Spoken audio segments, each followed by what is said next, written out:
خانمانی تەکنیکارەکانی وەرشەی چاکردنی محاویلاتی بەڕێوەبەرایەتی گشتی کارەبای سلێمانین. ئەم خانمانە هەریەکەیان چەندین ساڵە لەو بەشەدا کار دەکەن بۆ چاکردنەوەی ئەو محاویلی کارەبایانەی کە لە کار کەوتون و لە ڕێگەی کارەکانیانەوە خزمەتی کەرتی کارەبایان کردووە.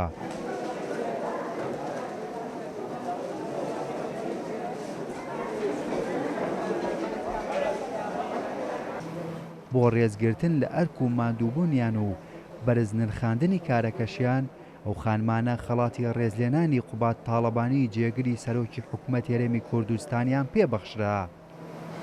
بەشە بەشی وەشەی محاویلاتە لەو بەشە ئیشەکەی ئیتر ڕۆژانە خەریکی چاکردنی محاویلەکانین کە بۆمانێت لە ناو شاری سلێمانێ و لەگەڵ شار و شارشورکانی کەسەر بە شاری سلێمانیە. شینی ئەم خەڵاتە دڵخۆشکەرە، یعنی لەبەرەوەی ئیتر هەستەکەی کەسێک هەیە تەشجیع دەکا کە ئیشی باشتر بکەیت. لە 98ەوە لێرە کارەکەم لە بەشی تەرکیب لێرە کارەکەم ئەنجا زۆر دڵخۆشم ئەمڕۆ بە ئەم خەڵاتە و بەم بەخشینە. هیوادارم ئەمە ئەخیر خەڵات نەبێ و ئەخیر بەسەرکردنەوە نەبێ. زۆر سپاسی جەنابی جێگری سەرۆکی حکوومەت دەکەم بۆ ئەم بەسەرکردنەوەی تیمێ لە کارمەندانی بەڕێوەبەرایەتی گشتی کارەبای سلێمانی ئەمڕۆ و بەخێراتنی میوانە بەڕێزەکان و تیمە بەڕێزەکەی بەڕێزیانەکەم.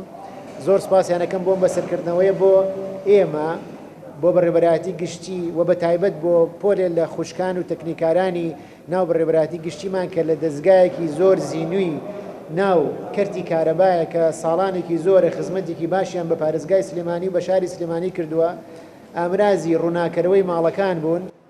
لێبسراوی بەشی جێندەر لە نووسینگەی جێگری سەرۆکی حکوومەت هێرێمی کوردستان دەڵێت خانمانی تەکنیکارەکانی وەرشەی چاکردنی محاویلاتی کارەبای سلێمانی هاوشێوەی پیاوانتوانیویانە چەندین کاری تەکنیکی زۆر قورس ئەنجام بدەن، هەرەوە ژوای کردووە خەڵاتی ڕێزلێنانیان پێ ببەخشن. 33 کە دەستخۆشی و سوپاس و پێزانین بە ئیمزای جەنابی کاقوباتمان پێگەیانن، زانیمان کە ئەم ژنانە کاری قورسەکەن، کارێکەکەن کە جێگەی شانازی و سەربەرزیە بۆ ئێمە، هەم خزمەتی شارەکەکەن، هەم ئەویان جارێکی کە دووپات کردەوە کە ژنان هەموو کارێکەتوان بکەن و هیچ شتێ مەحاڵ نییە لە بەردەمیانە.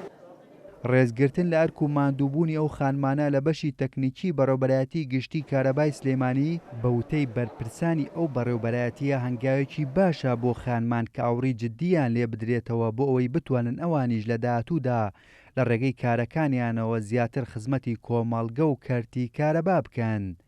هێمن کەمال، کورسات نیوز، سلەیمانی.